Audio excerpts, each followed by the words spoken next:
What's going on, Imperials? Surprise! You may have been expecting Alolan problems, but there's a whole subsection of Pokémon from Generation 6 that we haven't talked about yet.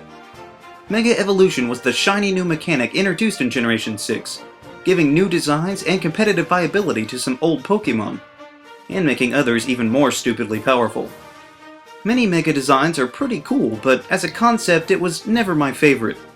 I appreciate much more the natural explanations of Alolan forms. Plus, they're not limited to one per team.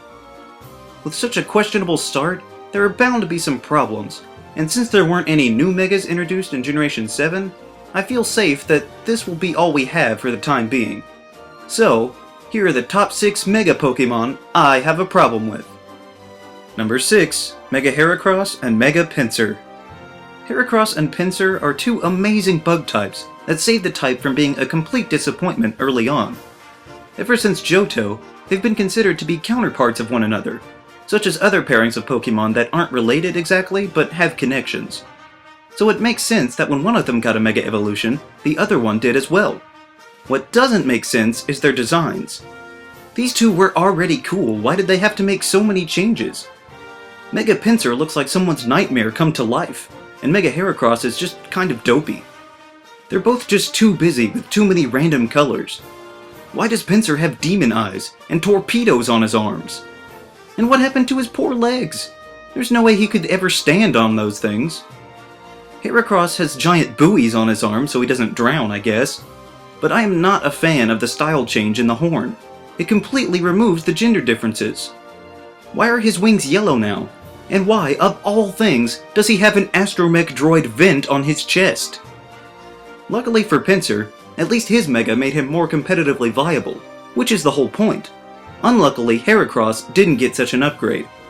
His new ability, Skill Link, is really good with about 4 moves, so it's either be completely predictable or have a useless ability. And with only one Mega per team, it doesn't do anything to put poor Heracross above the crowd.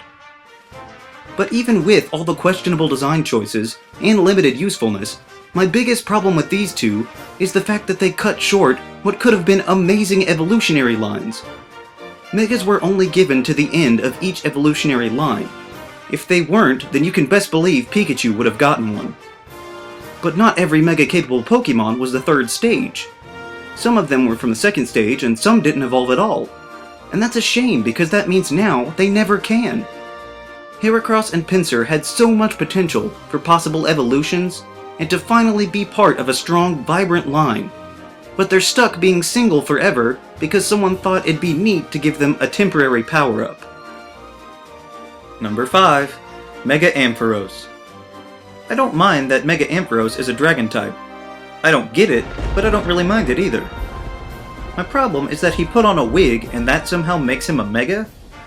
What, did the wig belong to Zeus? Literally everyone I know says he looks like Fabio. I know that there are other Megas with minimal changes, but those small changes at least make some sense in terms of their original design and lore. But adding a bunch of hair goes against what the entire Ampheros line has been doing from the beginning. Notice anything? As he grows, he loses hair. If the point all along was to lose his wool, how would it make sense to get it back in his most powerful stage? Is he the Pokemon version of Samson? With hair giving him strength? If that were true, Mareep's base stats would be the highest out of the 3, and then decrease as he evolved. I don't care what kind of weird legend he may be inspired by. If they were dead set on making him a dragon, the least they could have done is make him blue or something, instead of relying solely on some pretty obvious hair implants. Number 4. Mega Mawwhile. Mawwhile was always underwhelming and forgettable to me, getting lost in the shuffle of Hoenn. So I guess it was cool that they gave it the fairy type in Generation 6 to help set it apart. However, they didn't stop there. They decided that Mawwhile would be one of the new poster children for Mega Evolution, and we were shown Mega Mawwhile. Now, most Megas are some sort of perceived improvement, whether it's more streamlined or more elaborate, but Mega Mawwhile looks almost feral. It's got another giant mouth coming out of the back of its head, but beyond that, it doesn't look all that changed from the original Mawwhile. It's got some pink bell bottoms now to accentuate the fairy typing, I guess. but the rest of the changes just gave it more hair that goes all over the place. The one mouth was creepy before, but now they're all scrunched up like they're ready to snap at anything that walks by. This is another example of a Mega that just should have been a regular evolution. It got almost twice as tall for no reason, and now Mawwhile is stuck as a single stage forever, with this as its only hope of imagining what it would be like to move forward. Number 3. Mega Kamerot.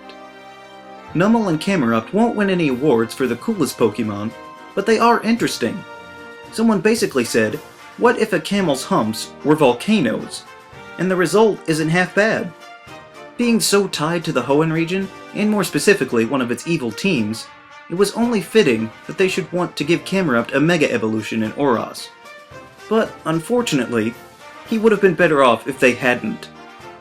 Kamerot goes from having 2 decent-sized volcanoes to his entire body mutating into one giant living volcano. It's bad enough that he goes back to having only one spout, but there are just pools of lava sitting there, making riding him out of the question. He looks less like a camel and more like a beaker that you'd use in chemistry class. You can't even see his feet because of his dumb fur. And look at its face! Number 1, it's making a hideously stupid face. But why is there an M on its forehead? Is it for Megas? Or just because it's connected to Team Magma? Either answer is ridiculous. Megas are supposed to improve the Pokemon, so why did they turn this actually decent one into an embarrassing parody of itself? Number 2. Mega Charizard X and Mega Mewtwo X. I don't know what kind of audiences they polled to come up with these conclusions, but both of the version-exclusive Mega Evolutions to X are 100% fan service, plain and simple. I have less of a problem with Mega Mewtwo X because he's a genetically altered legendary, but becoming a physical fighting type, the exact opposite of what he is usually, is not the function Mega Evolution is supposed to fulfill. That's something more like regional variants. Plus, I'm not a fan of the weird muscle ribs and stretchy limbs. And then we have Mega Charizard X. This is what Charizard would be if he were designed by every 7-year-old boy's mind. Oh, what if he were black like his shiny form? That'd be so rad! And what if he had spikes all over him? Ooh, what if his flames were blue, but they were like always coming out of the side of his mouth? Guys, what if he were a dragon, just like he always should have been? It's absurd how much they changed him, and it all seems to be solely motivated by pleasing a very vocal portion of the fan base. The worst part is, Charizard gets 2 Megas, while the other 2 Kanto starters are only allowed 1. Why does Charizard get special attention that not even other starters are worthy of? My biggest problem with these two is that the Y version exclusives are amazingly designed, and look like they would be what would actually be produced from juicing up the original forms. It's just obvious that the X Megas are trying way too hard to be edgy and please everyone, but they just seem out of place compared to the ones that are clearly supposed to be there. Number 1. Mega Swampert. In X and Y, Blaziken got a Mega Evolution, and it was pretty good, so that got us wondering when the other Hoenn starters would be getting equal treatment. We didn't have to wait long because it was a big part of the story in Oros. Sceptile turned into a dragon, to keep with the theme of having a sleek and cool design, along with being improved in battle. And then it was Swampert's turn, and I didn't really know what they could go with, but what they settled on was the worst possible combination of ideas that they could have scraped together. When I saw this, I didn't believe it was real. It looks like bad fan art. Like someone just said, you know what would be hilarious? If Swampert were on steroids. And then they didn't look any further into a better design. There is seriously fan art out there that looks better and more believable than the official version. First of all, despite his original typing being quite fitting and very good in general, there's no way anything that buff would not be a fighting type. But let's set aside how ridiculous his new bodybuilder design is, and just look at this logically. In what circumstance could it possibly be beneficial for a creature to completely invert its biology? In Swampert's original form, he had very powerful legs and hindquarters, having much smaller arms, with their primary use being to steady and support his upper body.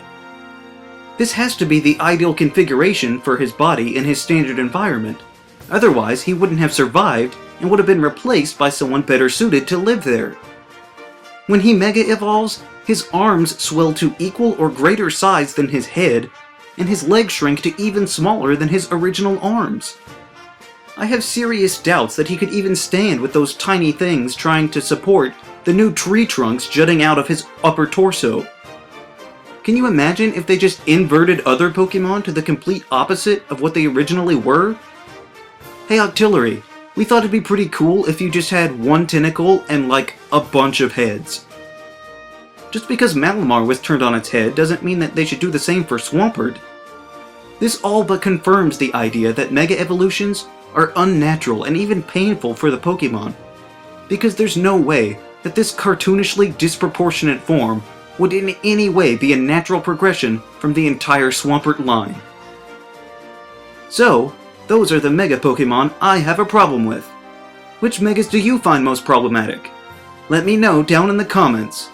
Also be sure to leave a like, share this video, and subscribe so that you too can become an Imperial today. And we'll see you around next time!